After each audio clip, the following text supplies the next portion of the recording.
Welcome back to MMA Shorts. Today we're going to be talking about skill assessments, and this is probably not going to be so short because it's really, really important.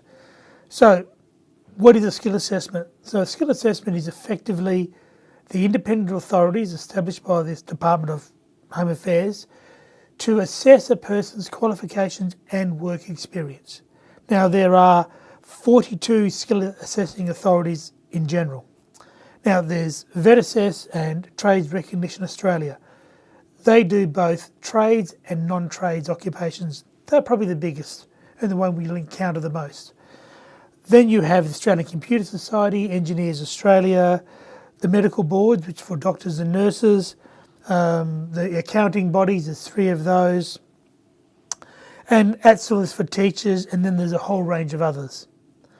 So the question that we often get from people is, or often see written online forums is, I have English, I have a degree in X, Y or Z, can I get a visa? Well, the answer is maybe. Because what's the most important component of a skilled visa program is the skill assessment. So the skill assessment is an independent body. They will assess your skills, and where they decide that you are a qualified person, they will accredit you as being an accountant, an engineer, a lawyer, a doctor, a teacher, a tradesperson, etc. Once you have that, you have what's called a positive skill assessment. It's a key component. Now, who needs a skill assessment? Well, clearly anybody who's applying for a permanent visa needs a skill assessment. Secondly, depending on the country of origin and where you've done your qualification, you will also need a skill assessment for a 482 visa. So these are all predetermined. So predominantly people who have trades qualifications from Southeast Asia, North Asia, East Asia, all require a skill assessment prior to being allowed to apply for a 482 visa. That also includes the majority of Africa as well. So who needs them is these important questions. So again, permanent visa holders must have one. In some cases, you must also be licensed. So depending on your occupation, there's a licensing requirement.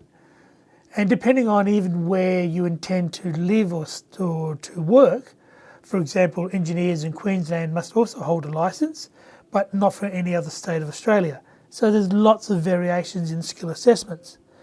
So what does a skill assessment need? Skill assessment needs lots of proof of your employment.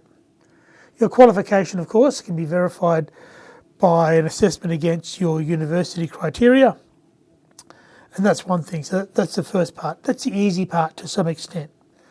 The second part is proving that you've got skilled employment at the appropriate level. And by appropriate level, that means that you've been working as independently as an engineer, a doctor, a teacher, a tradesperson, and the sort of skills that you have and demonstrate daily are those which exist on the ANSCO occupation list. So the ANSCO, again, another new word, is the occupation list that determines what a person in a particular occupation is expected to demonstrate in their delivery of their services. So for a mechanic, it might well be that they diagnose and assess engine faults. For engineers, they will use various engineering methods to determine structural strength of particular materials, for example. So all these are predetermined skills that you will actually have, and that's determined by your occupation. So you provide proof that you've been employed as an engineer, for example.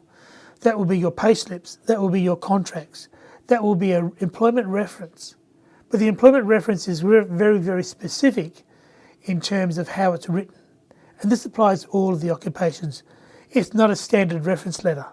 It doesn't say, Bill Smith is an outstanding engineer. It doesn't say that Jane Smith is an excellent teacher.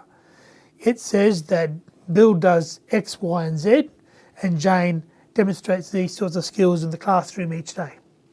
So again, very, very specific criteria. So again, we often see this question in forums, and it's really a problematic one because people are making assumptions about their ability to qualify for a visa when the first step, to a large extent, is your skill assessment.